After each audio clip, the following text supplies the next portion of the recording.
तो गाइस, आज की वीडियो की शुरुआत वहीं से होती है जहां पे पिछला चैप्टर खत्म हुआ था। यानी कि जिस वक्त जेम्स ली डैनियल को बता रहा था कॉल पे कि जिनरैंग गैंग के बंदे कोई मामूली बंदे नहीं हैं, वो लोग फर्स्ट जनरेशन के किंग्स के लेवल के बंदे हैं या फिर उनसे भी ऊपर के बंदे। लेकिन क्योंकि डैनियल का फोन उसके हाथ से छूट चुका होता है, इसलिए आज की वीडियो की शुरुआत में वो फोन जमीन से उठाता है शैंग बेक। शैंग बेक यानी कि ये नुकीले दांतों वाला बंदा कॉल पे जेम्स को कहता है, जेम्स ली, काफी समय बाद बात हो रही है, कैसा है तू? जेम्स भी एक स्माइल के साथ कहता है, सही कहा शैंग बेक, काफी समय बाद बात हो रही है। वहाँ पे सब कुछ बढ़िया तो चल रहा है ना? बिल्कुल, यहाँ पे सब कुछ बहुत ही बढ़िया चल रहा है। बहुत अच्छे, ये सुन के काफी अच्छा लगा। जेम्स, क्या इन बच्चों को तूने यहाँ पे भेजा है? तुझे नहीं लगता कि तुझे इन्हें यहाँ पे अकेला नहीं भेजना चाहिए था? तुझे खुद भी इन बच्चों के साथ यहाँ पे आना चाहिए था। शैंग बेक, लगता है मुझसे मिलने के लिए तू काफी ज्यादा उतावला हो रहा है ना? बिल्कुल, क्योंकि तभी मैं तुझे जान से मार सकता हूँ। लेकिन क्योंकि शैंग बेक ने डैनियल के पेट में चाकू घोंपा था, तो ये ऑब्वियस सी बात है कि जे को इस बात से काफी ज्यादा गुस्सा आया होगा। और पिछली वीडियो के कमेंट सेक्शन में ये बात पहले ही आप में से काफी सारे भाई लोगों ने प्रिडिक्ट कर ली थी। मतलब मानना पड़ेगा आप सबको, आप लोग भी प्रिडिक्शन के मामले में कम नहीं हो। तो खैर, मैं भी बिल्कुल यही सोच रहा था कि जे को गुस्सा तो जरूर आएगा, इसलिए जे गुस्से में भी शैंग बेक के मुंह पे एक घुमा के मुक्का मारता है और डैनियल दूर से चिल्ला के कहता है, जे नहीं, ऐसा मत करो। शैंग बेक ने कॉल पे बात करते करते ही जे के मुक्के को अपने एक हाथ से पकड़ लिया होता है और कहता है, बच्चे, तुझे ये किसने कहा कि तेरी खेलने की बारी आ चुकी है? डैनियल दूर से चिल्ला रहा होता है, जे, उससे दूर हो जाओ, वो कोई मामूली बंदा नहीं है। लेकिन इतने में ही शैंग बेक ने जे के मुंह पे फोन बजा दिया होता है और एंड में ये बंदा जे का मुंह पकड़ के उसको जमीन में पटक देता है और कहता है, हरामजादे, तेरे दोस्त को चाकू घोंपा इसलिए तुझे ज्यादा गुस्सा आ रहा है? हाँ, यहाँ पे तेरी वफादारी बाहर आ रही है।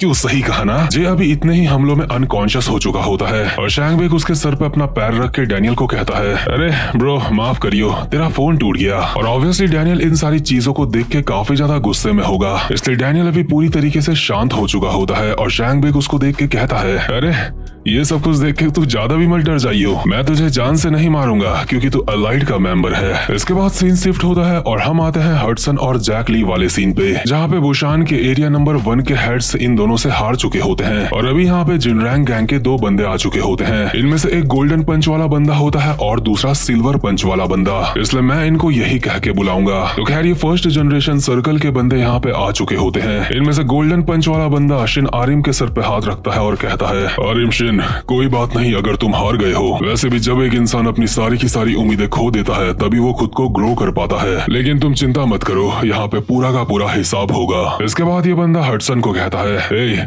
आखिर तुम इन बच्चों के साथ ऐसा कैसे कर सकते हो? क्या तुम्हारे लिए बिजनेस के नियमों को तोड़ना काफी नहीं था? जो अब तुमने ये कर दिया, अगर तुम इन बच्चों के साथ ऐसा करोगे तो बिजनेस को चला के पैसा कौन कमाएगा हमारे लिए? हडसन कहता है, तू तो ऐसे ज्ञान दे रहा है जैसे हमारी फाइट के बीच में आना तेरे लिए सही होगा। तुमने सही कहा, फाइट के बीच में आना बिल्कुल भी सही नहीं है, लेकिन अब बात हमारी इज्जत के ऊपर आ चुकी है। अगर मैं फाइट के बीच में नहीं आऊंगा और तुम लोगों को सबक नहीं सिखाऊंगा तो मैं अपना मुंह लोगों को कैसे दिखाऊंगा? इसी के साथ हडसन बहुत ही तेजी से इसके मुंह पे एक मुक्का मारता है और कहता है, ऐसी बात है तो मैं तेरा भी कुत्ता बना दूंगा। बट इससे पहले कि हडसन का मुक्का इस बंदे के मुंह पे पड़ता, ये बंदा बहुत ही खतरनाक स्पीड के साथ हडसन के मुंह पे एक मुक्का मारता है, जिससे हडसन पीछे हो जाता है। और ऑब्वियसली ये मुक्का हडसन के काफी खतरनाक पड़ा होता है और ये गोल्डन पंच वाला बंदा कहता है, तू सच में काफी ज्यादा बेसब्र है, तेरे मुक्के बहुत बेकार है। तुझे क्या लगा था इतना मुझे चोट पहुंचाने के लिए काफी होगा? इस बंदे का मुक्का इतना ज्यादा फास्ट होता है कि हडसन इस बंदे का मुक्का आता हुआ दिखा भी नहीं था। बट हडसन खुद को संभालते हुए एक और मुक्का मारता है इस बंदे के मुंह पे और कहता है, तुझसे जीतने के लिए सिर्फ मुझे एक मुक्के की जरूरत है। लेकिन उल्टा ये बंदा हडसन के मुंह पे एक मुक्का मार देता है और कहता है, ऐसी बात है तो मैं तुझे खुद को मुक्का मारने ही नहीं दूंगा। जैक चिल्ला के कहता है, हडसन, चाहे कुछ भी हो जाए अपना गार्ड डाउन मत करियो। बट इतने में ही सिल्वर पंच वाला बंदा एक लात मार देता है जैक के मुंह पे और कहता है, बच्चे, यहाँ पे फोकस कर। मैंने सुना था अब तक फाइट करते हुए तो अपनी ताकत को होल्ड कर रहा था, है ना? चिंता मत कर, तेरे अंदर जितना दम है सारा लगा दे, बड़े भैया सब कुछ झेल लेंगे। ये बंदा भी लगातार जैक के ऊपर हमले करे जा रहा होता है। पहली लात तो जैक के मुंह पे साफ साफ पड़ चुकी होती है और बाकी के हमले जैक बहुत ही फटी हुई हालत में ब्लॉक कर पा रहा होता है। जैक को समझ आ चुका होता है कि अगर जैक ने अपना ध्यान आधे सेकंड के लिए भी इस बंदे के ऊपर से हटाया तो ये बंदा जैक का नाम इतिहास में दर्ज कर देगा, यानी कि जैक का काम 25 हो जाएगा। लेकिन इस बंदे के हमलों से बचते बचते जैक फाइनली गैंगशॉप जी के स्टैंस में आ चुका होता है और जैक के इस स्टैंस को देख के गोल्डन पंच वाला बंदा समझ चुका होता है कि ये बंदा गॉन्गशॉप का स्टूडेंट है। जैक अभी अपने मन में कहता है ये फास्ट है लेकिन इतना भी फास्ट नहीं कि मैं इसको हरा ना सकूं। अब मेरी बारी है इसका कुत्ता बनाने की। इसलिए जैक सिल्वर पंच को कहता है तो तू भी एक बॉक्सर है, हाँ मानना पड़ेगा पिछले वाले बंदे से तो तू काफी ज्यादा फास्ट है। और जैक जब ये बातें बोल रहा होता है तो उसको पता भी नहीं चलता कि सिल्वर पंच वाला बंदा उसके पीछे कब आ गया। इसी के साथ जैक के पीछे से उसके ऊपर एक खतरनाक सी लात पड़ती है, लेकिन जैक अपने दोनों हाथों से बहुत ही मुश्किल से उस लात को ब्लॉक कर लेता है। लेकिन हालत तो जैक की फिर भी काफी ज्यादा खराब हो चुकी होती है और ये बंदा कहता है क्या तुझे सच में लगता है तू मुझे हरा सकता है? तेरे मास्टर गॉन्गशॉप से मैं कभी भी नहीं मिला हूँ, लेकिन फर्स्ट जनरेशन के टाइम पे वो इस चीज के लिए बहुत ज्यादा फेमस था कि वो सबसे ज्यादा फास्ट है। लेकिन मैं उस बात को नहीं मानता क्योंकि वो मुझसे कभी मिला ही नहीं था। और गाइस यहाँ पे आपको कंफर्म कर दूं कि सिल्वर बाल वाला ये नहीं बोल रहा है कि गॉन्गशॉप फर्स्ट जनरेशन में सबसे ज्यादा फास्ट था। ये बंदा बोल रहा है कि गॉन्गशॉप फर्स्ट जनरेशन में काफी ज्यादा फास्ट था। ऐसा फर्स्ट जनरेशन में सुनने को मिलता था। इसके अगले सीन में हम देखते हैं एली जैंग की भी फर्स्ट जनरेशन के एक बहुत ही खतरनाक बंदे से फाइट चल रही होती है। एली लगातार इस बंदे के ऊपर अपने पंजों से हमले करे जा रहा होता है और ये बंदा लगातार उन हमलों से बचते हुए एली को कहता है कमाल है, आखिर तुझे फाइट करना किसने सिखाया? मानना पड़ेगा तुझे फाइट करने का एक्सपीरियंस तो है। मैं समझ चुका हूँ इससे पहले तूने मेरे बंदे को कैसे हराया था। तू बहुत ज्यादा फास्ट है,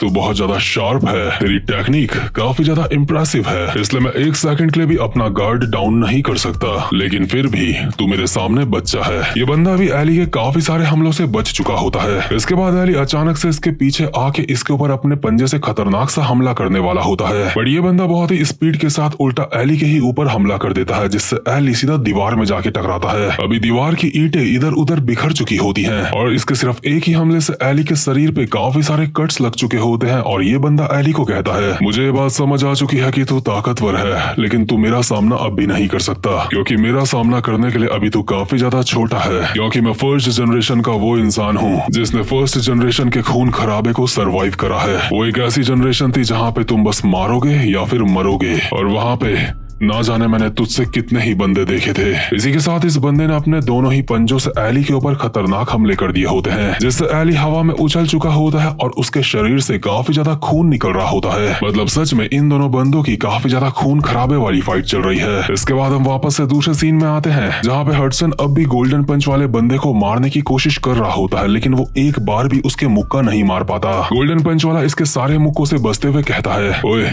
आखिर तू बार बार अपने सिर्फ सीधे हाथ का ही इस्तेमाल क्यों कर रहा है मुझे मारने के लिए? हडसन चिल्ला के कहता है क्योंकि मैं अपने सीनियर के बिलीफ को फॉलो कर रहा हूँ। इसी के साथ ये बंदा हडसन के मुंह पे एक मुक्का मार के इसको काफी पीछे कर देता है और कहता है एक मिनट, ये मत बोलियो कि तू टेसोमा का स्टूडेंट है। मैंने एक खबर सुनी थी कि उसने जेम्स ली को दोबारा से चैलेंज करा था और जेम्स ली ने दोबारा से उसका मार मार के कुत्ता बना दिया था। सच में उस बेचारे के बारे में सुन के मुझे उसके ऊपर काफी ज्यादा दया आ रही है। उसने कसम खाई थी कि पूरी जिंदगी भर वो अपने उल्टे हाथ का इस्तेमाल नहीं करेगा, लेकिन जेम्स के साथ फाइट के दौरान उसने अपने उल्टे हाथ का भी इस्तेमाल करा था और फिर भी हार चुका था। और तू ऐसे एक बंदे को अपना सीनियर बोल रहा है? हडसन अपनी जगह में उठ के गुस्से में कहता है मेरे सीनियर की भूल के भी इंसल्ट मत करियो। वो कोई ऐसे इंसान नहीं है जिनके बारे में तुझ जैसा इंसान कुछ फालतू बोल सके। अरे यार क्या बकवास कर रहा है। अच्छा तो फिर तू ही बता, क्या जो मैंने बोला कुछ उसमें गलत है? उसने तुझे अपना स्टूडेंट बनाया, तुझे सिखाया कि तुझे सिर्फ अपना सीधा हाथ ही इस्तेमाल करना है, लेकिन खुद वो जेम्स ली से किसी भी कीमत में जीतना चाहता था, इसलिए उसने अपने उल्टे हाथ का भी इस्तेमाल करा। क्या इसी तरीके का इंसान है टेसोमा? क्योंकि अगर उसकी जगह मैं होता मैं तो शर्म के मारे मर ही जाता। शिनारिम भी जमीन में बड़ा बड़ा बोल रहा होता है गधा कहीं का, टेसोमा एक नंबर का गधा है। ये बातें सुन के हडसन को और ज्यादा गुस्सा आ चुका होता है और वो गोल्डन पंच वाले बंदे के मुंह पे एक मुक्का मारता है, लेकिन उससे भी पहले गोल्डन पंच वाला बंदा हडसन के ऊपर 5-10 जैब अटैक मार देता है, जिससे हडसन की हालत बहुत ही गंदी तरीके से खराब हो चुकी होती है। हडसन को भी रिएक्ट करने का भी मौका नहीं मिल पा रहा होता है और ये बंदा उसे मारते मारते कहता है बच्चे रोना धोना बंद कर और ये बता कि तेरा यकीन क्या है? तुझे सिर्फ अपने सीधे हाथ का इस्तेमाल करना बहुत अच्छा लगता है ना? तो मैं तुझे दिखाता हूँ अपने सीधे हाथ का इस्तेमाल सच में कैसे करा जाता है। और ये बंदा अपने राइट हैंड से हडसन के मुंह पे घुमा के एक मुक्का मारता है, जिससे हडसन सीधा दीवार में जाके टकराता है और अनकॉन्शियस हो चुका होता है। इसके बाद गोल्डन पंच वाला बंदा कहता है टेसोमा हमेशा गलत था, वो कोई मर्द नहीं है, वो बंदा सिर्फ एक कायर है। अभी जैक हडसन को देख के चिल्ला रहा होता है, बट इतने में ही सिल्वर पंच वाला बंदा उछल के उसके बगल से आता है और घुमा के एक लात मारता है जैक के, जिस वजह से जैक उड़ता हुआ काफी ज्यादा दूर जा रहा होता है और अपने मन में कहता है, हडसन हार चुका है, अब मैं यहाँ पे सिर्फ अकेला बचा हूँ, क्या मैं इन दोनों को हरा पाऊंगा? लेकिन इतने में ही हम देखते हैं इस जगह पे एक और बंदे के कदम पड़ चुके होते हैं, लेकिन उसका अभी हमें फेस नहीं दिखाया जाता। और दूसरे सीन में शैंग बेग डैनियल को कहता है, एलाइड, तुमने बुशान को कुछ काफी कम समझ लिया था, इसके कोई भी चांस नहीं है कि सेकंड जनरेशन के बंदे हमें हरा सके। तुम लोग बिना कुछ सोचे समझे, बिना किसी डर के यहाँ पे चले आए। डैनियल कहता है, क्या तुझे सच में ऐसा लगता है कि हमने ऐसा करा? तुझे बता दूं, सिर्फ हम ही लोग बुशान नहीं आए हैं। शैंग बेग कहता है, क्या कहा तूने? इसके बाद हम दोबारा से हडसन वाले सीन में आते हैं, जहाँ पे हडसन अभी अनकॉन्शियस हो चुका होता है और पिछले सीन में जो बंदा यहाँ पे आया था वो था टेसोमा। टेसो यहाँ पे आके हडसन के सर पे हाथ रखता है और कहता है, हडसन, तुमने अच्छा काम किया, शुक्रिया मेरे नाम के लिए फाइट करने के लिए। इतने में यहाँ पे एक और बंदा आ जाता है और कहता है, ओह माय, लगता है हम लोग ज्यादा लेट नहीं हैं। शुक्र है डैनियल पार्क का, जिसकी वजह से हम यहाँ पे इतनी जल्दी आ पाए। काफी समय हो चुका है जब से हम जंग के मैदान में नहीं उतरे थे।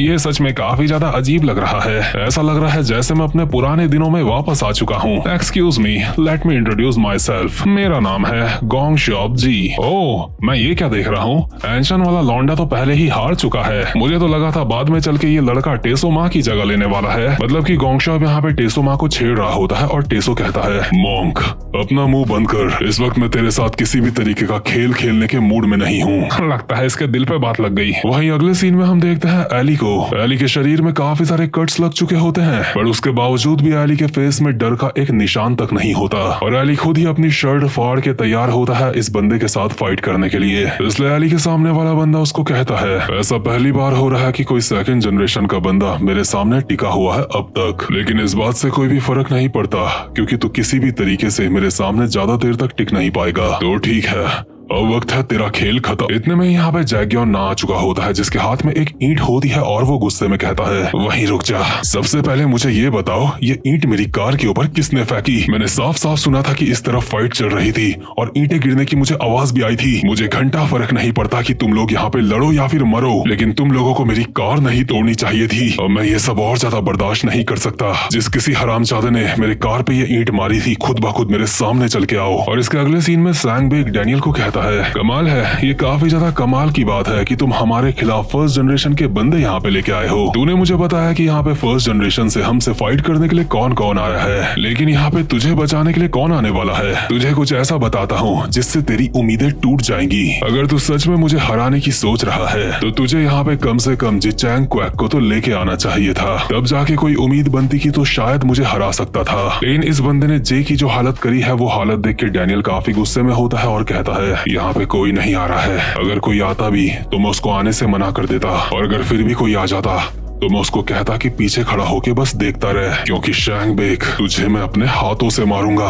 और इसी के साथ ये वाला चैप्टर यहीं पे खत्म होता है। लेकिन गाइस, अब कुछ थोड़े से अपने ओपिनियन देता हूँ इस चैप्टर के बारे में। देखो, शैंग बेग ने डैनियल को कहा कि तुझे कम से कम यहाँ पे जिचैंग क्वैक को लेके आना चाहिए था अगर तू मुझे हराना चाहता है। और जिचैंग क्वैक एक काफी ज्यादा पावरफुल किंग माना जाता था, और अगर मैं उस हिसाब से बात करूँ तो शैंग बेग भी कहीं ना कहीं जिचैंग क्वैक के लेवल का है या फिर उससे थोड़ा ऊपर है। लेकिन लिटिल डैनियल की फाइट एक बार जिचैंग के साथ हुई थी और उसने जिचैंग को काफी अच्छी टक्कर दी थी, और इस वक्त डैनियल अभी अपनी बिग बॉडी में है और पहले से काफी बेहतर हो चुका है। इसका मतलब अभी हम कम से कम भी मान के चले तो डैनियल जिचैंग के लेवल पे तो आ ही चुका है, इससे नीचे तो वो नहीं होगा। वैसे मुझे लगता है कि डैनियल जिचैंग के लेवल से ऊपर जा चुका है, इसलिए आगे बढ़िया फाइट देखने को मिलने वाली है हमें इन दोनों बंदों की, टोमा गैंगशॉप जी और किंग ऑफ इंचियन। ये तीनों फर्स्ट जनरेशन के बंदे उस जगह पे पहुंच चुके होते हैं जहाँ पे एली और जैक लोगों की फाइट चल रही होती है। और आज की वीडियो की शुरुआत में हम देखते हैं जैक गोंगशॉप जी को चिल्ला के कहता है, तू पागल मॉन्क, आखिर तू यहाँ पे क्या कर रहा है बे? क्या तू इसलिए मुझसे बुशान के बारे में पूछ रहा था क्योंकि तुझे ऐसा लग रहा था कि मैं दोबारा से फाइट में हार जाऊंगा, है ना? तुझे मेरे ऊपर यकीन नहीं है। लेकिन गोंगशॉप एक स्माइल के साथ कहता है, बोधिसत्व जैक, वो क्या तुम ही नहीं हो जिसे खुद के ऊपर यकीन नहीं है? क्या? आखिर तुम ये क्या बोल रहे हो? मैं बुशान सिर्फ डैनियल पार्क से अपना वादा निभाने के लिए आया हूँ। मैं बुशान इसलिए नहीं आया हूँ क्योंकि मुझे तुम्हारी चिंता वगैरह हो रही है। दरअसल डैनियल ने गोंगशॉप जी से वादा करा था, अगर तुम बुशान जापान आओगे तो तुम्हें अनलिमिटेड रूम सर्विस मिलेगी जब तक तुम इंतजार करोगे वहाँ पे। अब सच में ये फर्स्ट जनरेशन के किंग यहाँ पे अय्याशियां करने के लिए आ रखे हैं या फिर कुछ और, ये तो वो ही जाने। गोंगशॉप जैक को कहता है, जैक तुम्हें सबसे पहले खुद के ऊपर यकीन करना चाहिए, तुम्हें जीत या हार के बारे में इतना ज्यादा नहीं सोचना चाहिए। लेकिन इतने में ही सिल्वर पंच वाला बंदा पीछे से उछल के आता है और जैक के एक लात मारने वाला होता है, लेकिन गोंगशॉप उसकी लात के आगे आ जाता है और सिर्फ अपनी उस लकड़ी की मच्छी से उस लात को रोक लेता है। हालांकि ये लात काफी ज्यादा पावरफुल होती है जिसका इम्पैक्ट हमें गोंगशॉप जी की जमीन के नीचे दिखाई दे रहा होता है, बट ऊपर की तरफ से गोंगशॉप ने इस लात को बिल्कुल ऐसे रोका होता है जैसे उसने कोई तितली पकड़ी हो। इतनी खतरनाक लात को ब्लॉक करने के बाद गोंगशॉप कहता है, अगर तुम हार और जीत के बारे में इतना ज्यादा सोचोगे तो तुम्हारे हाथ कुछ नहीं लगेगा, तुम्हें सही रास्ते पे चलना होगा, उसी से तुम्हारा उद्धार होगा। और जो 4 अटल सत्य हैं वो इसी बारे में बताते हैं, बोधिसत्वा। तुम्हें पता है जैक, तुम पहले से काफी ज्यादा ताकतवर हो, इसलिए खुद को इधर उधर बहकने मत दो। ये तो बिल्कुल वैसा ही है जैसे मैं चांद की तरफ इशारा करूं और तुम चांद को नहीं बल्कि मेरी उंगली को देखो। इतने में ही सिल्वर बॉय गैंगशॉप को कहता है, तू गैंगशॉप जी है ना? मैंने तेरे बारे में काफी सुना है। सुअर कहीं के, क्या तू सच में उतना फास्ट है जितना तेरे बारे में कहा जाता है? क्या तुमने कहा गोंगशॉप जी एक सुअर है? हा हा हा हा। जैक पीछे से सिल्वर बाल वाले बंदे को कहता है, हरामखोर, आखिर इस हरामजादे मॉन्ग को तूने ऐसा कैसे कहा? लेकिन गोंगशॉप जैक को शांत कराते हुए कहता है, बोधिसत्वा जैक, इस चीज से तुम बाहर रहो और तुम मेरे नाम के बारे में जानते हो, इससे मुझे लगता है कि तुम फर्स्ट जनरेशन से हो। पुराने दिनों में मेरा सिर्फ नाम ही काफी रहता था, लोग मेरे नाम सुन के ही पैंट में मूत देते थे, लेकिन क्योंकि मैंने सिर्फ अपने बाल कटवा लिए हैं और हाथ में ये लकड़ी की मच्छी लेके घूमता हूँ, तो मेरे अब ऐसे दिन चुके हैं कि फर्स्ट जनरेशन के रैंडम बंदे मुझसे ऐसे पंगे ले रहे हैं। गोंगशॉप ने अपनी लकड़ी की मच्छी नीचे छोड़ दी होती है और फाइट करने के लिए तैयार होता है और कहता है, काफी समय बाद मैं ये करने वाला हूँ, लेकिन लगता है तुझे सबक सिखाने की जरूरत है। सिल्वर बाल वाला बंदा यानी कि हाशिक श्योंग कहता है, आखिर तुझे इतना घमंड क्यों है? तू भी उसी जनरेशन का एक बंदा है जिस जनरेशन का मैं हूँ। क्या तूने कहा हम दोनों एक ही जनरेशन से हैं? तो ठीक है, मुझे लगता है मुझे खुद में और तुझ में तुझे फर्क दिखाना चाहिए। तुझे पता होना चाहिए जो इंसान फर्स्ट जनरेशन का किंग है और जो किंग नहीं है उसके बीच में क्या फर्क होता है। और यहीं बगल में ही हडसन बेचारा अब भी मार खा के पड़ा होता है और टेसोमा यहाँ पे उसका बदला लेने के लिए आया होता है और इसलिए हडसन पीछे से उसको कहता है, सीनियर मुझे माफ कर देना, मैंने आपका नाम खराब करा है। हडसन, मैंने कहा सब ठीक है, भूलना मत तुम एक सूरज हो जो बस आज डूब चुका है, और जो सूरज डूब जाता है कल वो दोबारा से उगता है। भले ही सूरज को उगने में टाइम लगता है लेकिन वो हमेशा कभी डूबा हुआ नहीं रहता। हडसन, तुम्हें बस वो सूरज बनना है जो दोबारा से डूबेगा नहीं। और टेसो ने भी वो सारी बातें सुन ली होती है जो जैक वैन डो यानी कि गोल्डन मुक्के वाला बंदा हडसन को बोल रहा था टेसो के बारे में। और आपको याद नहीं तो आपको बता दूं, जैक वैन डो टेसो का मजाक उड़ा रहा था। ये बंदा बोल रहा था कि टेसो ने जेम्स के खिलाफ अपने उल्टे हाथ का भी इस्तेमाल कर लिया और हडसन को कहता है सीधे हाथ का इस्तेमाल करने के लिए, लेकिन उल्टे हाथ का इस्तेमाल करने के बावजूद भी टेसो माँ जेम्स ली को नहीं हरा पाया। इसलिए टेसो जैक वैन डो को कहता है, मैंने वो सारी बातें सुन ली थी, लगता है तू मेरे बारे में काफी कुछ जानता है, लेकिन माफ करना मैं नहीं जानता तू कौन है। मैं फर्स्ट जनरेशन के सिर्फ उन्हीं लोगों को जानता हूँ जो काफी ज्यादा ताकतवर थे। जैक वैन डो कहता है, मुझे चिढ़ाने की अच्छी कोशिश थी, लेकिन तू खुद ही बता जो मैंने तेरे बारे में कहा था क्या वो गलत था? तू एक ऐसा सीनियर है जिसकी जेम्स ली ने बहुत ही गंदी तरीके से तोड़ी थी। अपने स्टूडेंट को तो सिर्फ तू राइट हैंड इस्तेमाल करने के लिए बोलता है लेकिन खुद उल्टा हाथ इस्तेमाल करके भी पिड़िया। क्या किंग ऑफ एंशन के अंदर शर्म नाम की कोई चीज नहीं है? तूने अपने खुद के भरोसे को जेम्स ली की वजह से तोड़ा और जिस वक्त तूने ऐसा करा था उसी वक्त तू एक मर्द कहलाने के लायक नहीं रहा था। टेसो को भी वो जेम्स ली वाली फाइट याद आ रही होती है और कहता है, हाँ तूने बिल्कुल सही कहा, उस वक्त मेरे और एक जंगली जानवर के बीच में कोई भी फर्क नहीं था। मैं अपने बदले की आग में इतना ज्यादा अंधा हो चुका था कि मैंने अपने उसूल ही तोड़ दिए थे, लेकिन उस दिन हडसन को मेरे लिए रोता देख मैं वापस अपने होश में आ गया था। मुझे ये एहसास हो चुका था कि मुझे एक ऐसा इंसान नहीं बनना जो हडसन को पसंद नहीं। मुझे समझ आ चुका था कि मुझे अपनी जिंदगी गर्व के साथ जीनी चाहिए और उस बच्चे की वजह से ही मैं दोबारा से अपने पैरों में खड़ा हो पाया हूँ। हडसन सिर्फ एंशन का ही नहीं मेरा भी सूरज है। इसी के साथ टेसो जैक वैन डो के एक मुक्का मारता है, लेकिन उससे पहले जैक वैन डो ही टेसो के मुंह पे मुक्कों की बारिश कर देता है और टेसो को लगातार मुक्के मारते हुए कहता है, तो ठीक है तुझे भी तोड़ देता हूँ। जैक वैन डो के मुक्के टेसो के लिए भी काफी ज्यादा फास्ट और काफी ज्यादा स्ट्रॉन्ग होते हैं, बट टेसो इन सारे हमलों को झेलते हुए घुमा के एक मुक्का मारने वाला होता है जैक वैन डो के। बट जैक वैन डो के ये मुक्का पड़ने से पहले ही जैक वैन डो टेसो के पेट में एक खतरनाक सा मुक्का मार देता है और कहता है, तू अकेला नहीं है जिसके पास खतरनाक मुक्का है। टेसो का ये मुक्का इतना खतरनाक पड़ा होता है कि उसके मुंह से खून निकलने लगता है और ऐसी हालत में टेसो अपने मन में कहता है, क्या एक नकली हाथ क्या ये स्टील का है? ये बता पाना बहुत मुश्किल है, लेकिन इसकी पावर बहुत खतरनाक है। जैक वॉन डो कहता है, तू अकेला नहीं है जिसका जेम्स ली ने कुछ लिया हो। यानी कि जेम्स भाई साहब इसके पास भी आए थे और इसका भी कुछ लेके गए थे। और अभी हम वही पुराना सीन देखते हैं जहाँ पे जैक वॉन डो की फर्स्ट जनरेशन में जेम्स ली के साथ फाइट हुई थी। जैक वॉन डो को फाइट में हराने के बाद जेम्स कहता है, जिनरैंग गैंग के नंबर 5 के बंदे जैक वॉन डो, तेरी स्किल्स फर्स्ट जनरेशन के किसी किंग के बराबर है। मानना पड़ेगा बुशान एक काफी खतरनाक जगह है। जिनरैंग गैंग में तेरे जैसे तुझसे ऊपर 4 और बंदे हैं, काफी खतरनाक बात है। लेकिन आज के दिन जिनरैंग गैंग पूरी तरह से खत्म हो जाएगी। और कितने अफसोस की बात है, जिनरैंग अभी जेल में है। फर्स्ट जनरेशन का अंत काफी ज्यादा नजदीक है और जल्द ही सेकंड जनरेशन आने वाली है और मैं तेरे शरीर का एक हिस्सा ले रहा हूँ सेकंड जनरेशन के लिए। इसके बाद हम वापस से प्रेजेंट मोमेंट में आते हैं जहाँ पे जैक वैन डो ने टेसो के मुक्के ही मुक्के बजा रखे होते हैं और कहता है, और उस दिन के बाद से हमने इंतजार करा कि बड़े भाई जिनरैंग जेल से कब बाहर आएंगे। हमने सीक्रेटली अपने सक्सेसर्स बनाए ताकि जेम्स ने जो हमारे बॉडी पार्ट लिए हैं उसका बदला लिया जा सके। मुझे जेम्स ली से नफरत है, लेकिन साथ ही साथ में मैं उसका शुक्रिया भी करता हूँ क्योंकि उसकी वजह से मुझे ये इनविंसिबल फिस्ट मिला है जो कि हर लिमिट को तोड़ता है। और इसी गोल्डन मुक्के के साथ जैक वॉन डो ने टेसो के मुंह पे दोबारा से और ज्यादा मुक्के बजा दिए होते हैं। मतलब हडसन तो पिट ही रहा था, उसका मास्टर भी यहाँ पे पिट रहा है। अपने मुंह पे 2-3 मुक्के खाने के बाद टेसो घुमा के जैक वॉन डो के मुंह पे एक मुक्का मारता है, लेकिन जैक वॉन डो वहाँ से हट जाता है और कहता है, सिर्फ मेरे मुक्के ही ताकतवर नहीं हुए हैं, मैं पूरा का पूरा और ज्यादा ताकतवर हो चुका हूँ। लेकिन तेरा क्या, तू अब भी वैसा ही है जब तू जेम्स ली से हारा था। बेचारा टेसो जैक वॉन डो के एक और मुक्का मारता है, लेकिन जैक वॉन डो उससे बच जाता है और दोबारा से टेसो के पेट में एक खतरनाक सा मुक्का मार देता है, जिससे टेसो स्लाइड करता हुआ पीछे की तरफ जाता है। और जैक वॉन डो भागता हुआ टेसो की तरफ आता है और कहता है, टेसो माँ, मैं तेरी जिंदगी का दूसरा जेम्स ली बनूंगा। तेरा खुद पर से यकीन आज दोबारा से टूटने वाला है। लेकिन टेसो अभी एक नए तरीके के स्टांस में आ चुका होता है और कहता है, क्या तू दूसरा जेम्स ली बनेगा? अगर ऐसी बात है तो मुझे लगता है इसको इस्तेमाल करने पे अब मुझे कोई भी अफसोस नहीं होना चाहिए। जैक वॉन डो एक स्माइल के साथ कहता है, लगता है तू अपने एक मुक्के में मुझे हराने की कोशिश कर रहा है, लेकिन मैं तुझे मारने ही नहीं दूंगा क्योंकि तू उतना ज्यादा फास्ट नहीं है जितना मैं हूँ। जैक वॉन डो का भी यहाँ पे बस ये प्लान होता है कि पहले उसको टेसो के मुक्के को डॉच करना है और वो मुक्का डॉच करते ही टेसो का यहाँ पे खेल खत्म। लेकिन टेसो को भी वो पल याद आ रहे होते हैं जब उसने जेम्स के साथ फाइट करी थी और हारा था दूसरी बार। वो सब याद करते हुए टेसो अपने मन में कहता है, उस दिन मैं अपना सब कुछ खो चुका था। मुझे एहसास हुआ था कि मैं गलत रास्ते पे चल रहा था। सब कुछ हारने के बाद मुझे एहसास हुआ कि मेरे लिए सबसे ज्यादा जरूरी मैं खुद हूँ। इसलिए मैंने दोबारा से शुरुआत करी एक परफेक्ट राइट हैंड बनाने के लिए, अपने परफेक्ट टोज बनाने के लिए, अपनी परफेक्ट थाइज बनाने के लिए, अपने बॉडी का हर एक पार्ट, यहाँ तक कि अपना उल्टा हाथ भी जिससे मैं फाइट नहीं करता।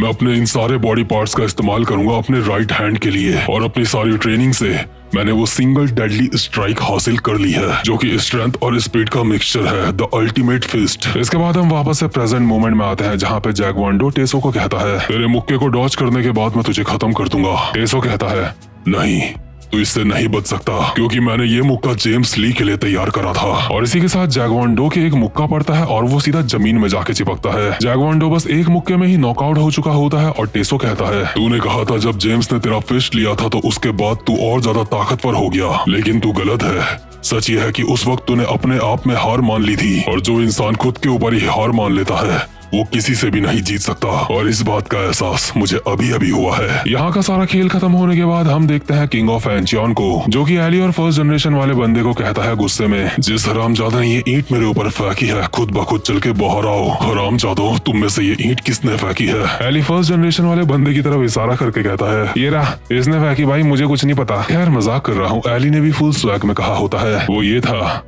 लेकिन तुम कौन हो? तुम जो भी हो वापस चले जाओ, नहीं तो तुम्हें चोट लग जाएगी। लेकिन फर्स्ट जनरेशन वाले बंदे की हालत जैक्योना को देख के खराब हो चुकी होती है। उसके बहुत ही बुरी तरीके से पसीने छूट चुके होते हैं। ये फर्स्ट जनरेशन वाला बंदा जैक्योना से इस तरीके से डर रहा होता है जैसे 10th के बोर्ड एग्जाम में ये बंदा फेल हो चुका है और इसका बाप उसके सामने खड़ा है। इसलिए ये बंदा डर के मारे खुद से कहता है, नहीं, ऐसा नहीं हो सकता। जैक्योना, आखिर तुम यहाँ पे क्या कर रहे हो? जैक्योना इन लोगों को देख के कहता है, आजकल के बच्चों को इज्जत करना नहीं आता अपने से बड़ों की। लेकिन फर्स्ट जनरेशन का बंदा अपने पंजों से जैक्योना के ऊपर लगातार हमले कर देता है और कहता है, मर जा, आखिर तू बुशान क्यों आया है? ये बंदा जैक्योना के ऊपर हमले तो कर रहा होता है लेकिन इसकी पूरी तरीके से फटी पड़ी होती है। और एली भी ये सोच के हैरान होता है कि ये पंजे वाला बंदा उस दूसरे बंदे से इतना डर क्यों रहा है। आखिर ये दूसरा बंदा जो यहाँ पे आया है ये ऐसा भी कौन है जिसको देख के पंजे वाले बंदे की हालत खराब हो चुकी है। जैगियोना अभी इसके सारे हमलों से बहुत ही आसानी से बच रहा होता है और अचानक से इसके गाल पे हाथ रख के इसके काफी ज्यादा करीब आता है और कहता है, ओए तू फाइट कर रहा है या फिर रो रहा है? इनमें से एक चीज चूज कर ले। और नुकीले पंजे वाला बंदा पीछे की तरफ हट जाता है। मतलब फुल ऑन फटी पड़ी है उसकी जैगियोना को देख के। और जैगियोना उसकी तरफ चलता हुआ आ रहा होता है और कहता है, आखिर तू इतना ज्यादा डरा हुआ क्यों है? बुशान को तो अपने ऊपर बहुत ज्यादा गर्व था ना, इसलिए ऐसे डरना बंद कर और मुझसे आके फाइट कर। वैसे भी तुझे यहाँ पे बुशान की इज्जत को बचाना है ना? और इसी के साथ ये वाला चैप्टर यहीं पे खत्म होता है। और अब तुम लोग गलती से अगर नए हो तो सब्सक्राइब करो, वो जो लाल वाला बटन है उस पर अपने जीजा जी फेंक के मारो या फूफा जी, मुझे नहीं पता, बस क्लिक हो जाना चाहिए। अब मैं भी जा रहा हूं, मुझे मुठिया पेलने जाना है।